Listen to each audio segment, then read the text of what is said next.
In yesterday's game, the San Francisco 49ers dropped back 20 times to throw the football, and the Eagles had 20 total pressures. That means on every single pass play, the Eagles were generating some sort of pressure. On top of that, minus one 23-yard attempt by Christian McCaffrey, the San Francisco 49ers only averaged 2.5 yards per attempt. And yeah, I get it. Brock Purdy went down and it really impacted the game. But when we're talking about the 49ers offense, we're talking about one of the most elite offensive playmakers, a top 5 offensive line. And yet, the Eagles absolutely crushed them.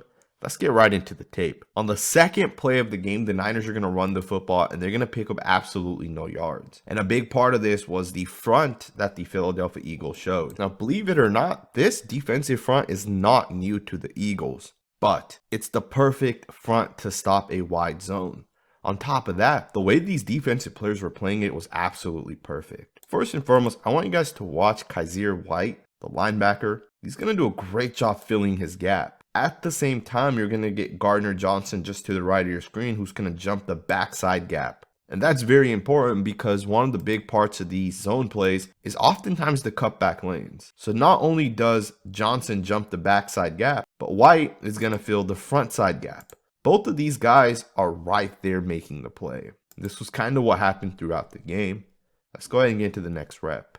The play that arguably changed the game was the strip sack that Haason Reddick had on the 49ers' first possession. Yes, this was the play that maybe had the biggest impact because of the injury to Brock Purdy, but it also shifted the entire, at least in my opinion, it shifted the entire momentum. Because this play right here showed that the Philadelphia Eagles defensive line was going to come right at the San Francisco 49ers offensive line and they were going to have their way. This is such a nice move by Reddick. He's going to get out of his stance. He's going to do a great job locking in with the tight end here. Really nice contact. If you look at Reddick's left arm, the left arm is actually going to pin the right arm of the tight end. And that pin's going to allow him to win because the left arm of Reddick is pinning. And then the right arm is going to come right over the top.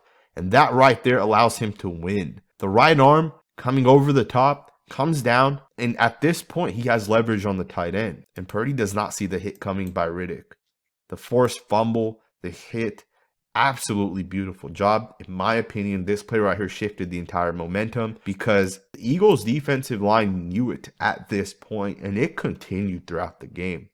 Let's go ahead and get into the next rep. Now, I want to talk about this play right here and kind of one of the things from a schematic perspective that the Eagles were doing with Haason Reddick specifically. And he actually gets a sack on this play, but it's kind of interesting because there's a couple other examples.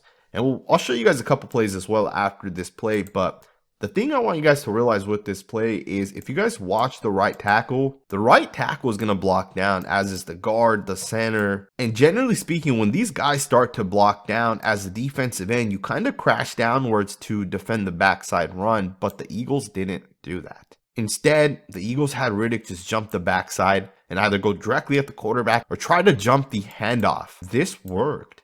Right? Instead of chasing this to the backside, instead of containing this play, he goes directly at the quarterback. Think about that. This right here was schemed up because he wasn't doing this in other games. In other games, Reddick was containing the backside.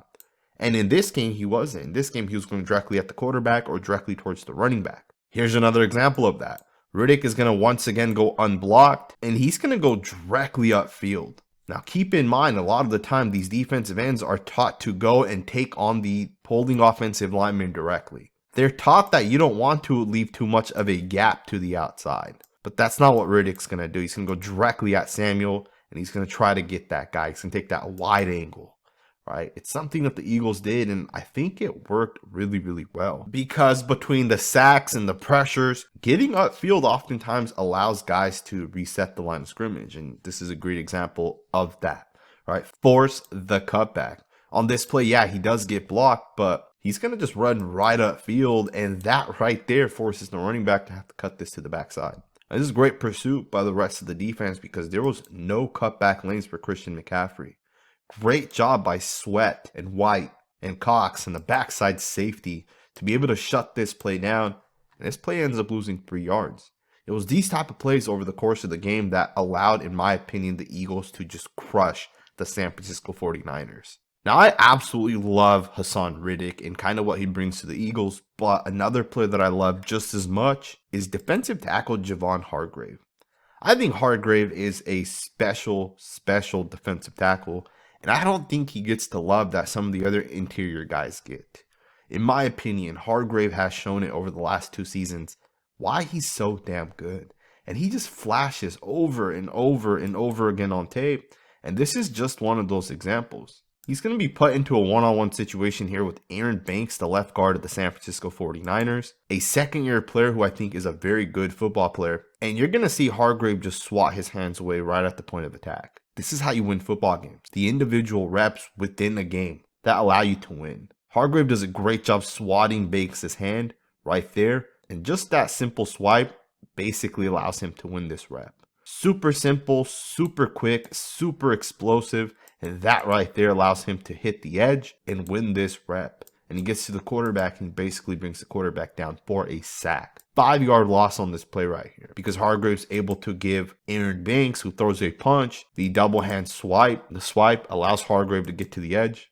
Beautiful job if you ask me. An absolute superstar player. Let's get into the next rep. Check this play out. Hargrave once again against Aaron Banks. Beautiful job. Once again swiping right past his arms.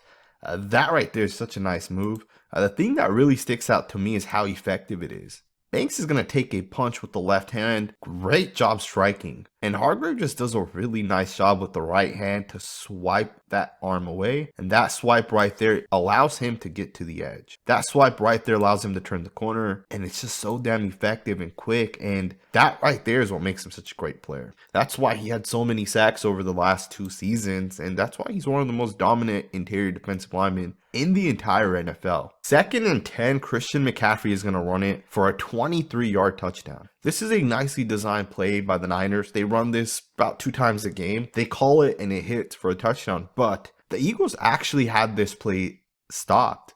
Literally, Marcus Epps could have blown this play up. The guy gets into the backfield and has Christian McCaffrey stopped, and McCaffrey's just able to slip it. Then Darius Slay has his shot. Slay's not able to bring him down either. And then both Gardner Johnson and Hargrave at this point have a shot, and they're not able to bring him down either. 4 guys. You got to make that play. But regardless of the fact that the tackle was not made, from a defensive scheme perspective, this is a winning play in my opinion, at least from the coach's perspective, right? The coaches saw the formation, they had their guys trained for this play, and Epps was right there for the play to be had. Again, sometimes guys just don't make plays, or offensive guys make better plays, and this was just that example.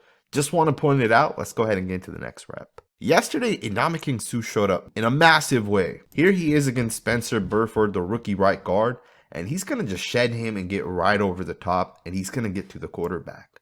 This is a really nice move by the veteran. He's going to lock up with the rookie, who usually uses his power. He's going to lock up with him, use the left hand to shed him to the side. He's going to bring the right arm over the top, gets the right arm right to the back. Keep in mind, this is a big part of winning these swim moves. You got to use that arm that comes over the top as leverage. Just like that, Suh gets past him. He's going to hit the quarterback. And Suh had a couple of these hits to the quarterback. 10 minutes left. The San Francisco 49ers are at the 40-yard line. They're trying to get into field goal range. The Eagles are going to run this defensive line game where Suh is going to be the second guy around, and he's going to get to the quarterback.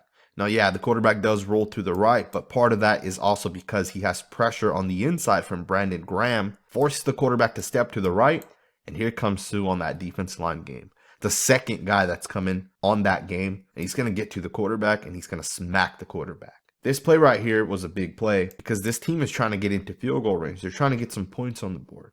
All right, they're trying to make it 10-21 going into halftime with some momentum. And Suh absolutely does a great job in my opinion, and he's able to get to the quarterback. Great signing in my opinion. Absolutely love it. I want to talk a little bit about Brandon Graham. I know he hasn't had the same production that he had when he was 25 years old, but he had a couple of really good plays. And this is a great example of what the veteran can still do.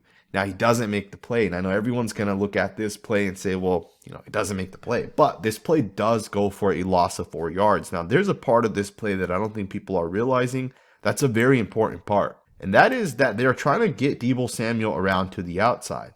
Generally speaking, George Kittle, who is one of the best run blockers in the league, on these outside zones is able to get to the outside of whoever that defensive end is. The right tackle gets out there most of the time. And this play right here works most of the time because those two guys are able to reach to the right. This time, they're not going to be able to reach out there. Initially, Kittle does do a pretty good job. And what they're trying to do here is they're trying to get Mike McGlinchey to take the defensive end, and they're trying to get Kittle up to this linebacker.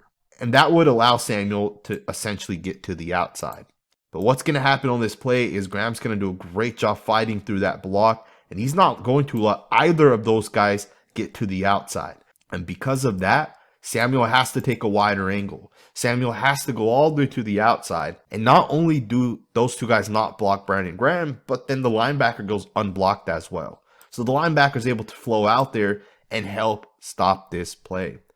4-yard loss. Yeah, the linebacker doesn't make the play. Brandon Graham doesn't make the play. But this is team football. This is team defense. A guy sets the edge and doesn't allow the offensive lineman and the tight end to reach. And that allows some of the other guys to kind of get after there, right? Plus, then I also want to show you guys this next play. Brandon Graham had 4 total quarterback pressures, including 1 quarterback hit. And this was the quarterback hit. He's going to do a great job giving Trent Williams a power move, a straight up bull rush, old-fashioned football. And he just wins this rep. Beautiful job pushing him right back into the quarterback, getting to the quarterback, hitting the quarterback, and forcing the incompletion. Again, I love Trent Williams. But Brandon Graham got him here, the old veteran, almost 35 years old, getting to the quarterback, man. Sometimes these guys just know how to win, and he comes up big on this play. Let's go ahead and get to the next rep. I want to give some credit to these cornerbacks as well on these Deebo Samuel runs. Look at them sell out to absolutely shut this down, man. This right here is what I want to see from a corner. I want to see a cornerback navigate that traffic, get around the blocks, and not allow a guy to get to the outside, but then defend when the guy hits the inside lanes and make the play. That right there is a great job by Avonte Maddox. He's going to absolutely crush this play. And then just a couple plays earlier, watch Darius Slay recognize the fake, the end around. And look at him take on the fullback, man. You have to love that from your cornerback. A cornerback that's willing to go head to head with a fullback in open space and do a great job shedding that block. Look at him get those hands right into the fullback. That right there, that punch, to be able to stop the fullback and for him to basically contain the outside and not let Samuel hit the outside, get off the block, and basically be the one to help make this play. You have to love it. You have to give credit where credit is due. This Eagles defense did a great job stopping the most explosive offense on the ground specifically that we saw this year, right? An offense that designed some great plays, designed some great things in terms of trickery, right? You get a fake to the inside, you hand it off to your explosive playmaker to the outside, and the Eagles shut it all down. You got to give credit where it's due. Now, I want to wrap the video up with the final play of the game for the Philadelphia Eagles defense. I want to just give some final thoughts on this game. You know, in my opinion, yes, the Brock Purdy injury obviously had a massive impact on this game, right? But I don't think the Niners would have still beat the Eagles regardless. I think the Eagles are the best team in the NFL. They're stacked on the defensive line. They're stacked on the offensive line. They're stacked with weapons and a great quarterback and a great secondary. And in my opinion, I don't think the Niners would have won regardless. And truth be told, I'm very fired up for this Super Bowl because, yeah, we get Patrick Mahomes, who's a great offensive player, but how's he going to do when you have all of these defensive linemen coming right at you? And I'm excited to really watch that tape and really break it down. I hope you guys enjoyed this video, man. Enjoy these next 2 weeks. Congratulations to the Eagles. If you're not already subscribed, subscribe. We do Eagles content on this channel pretty much every other week, if not more often than that. Subscribe, and I'll see you guys next time with another video.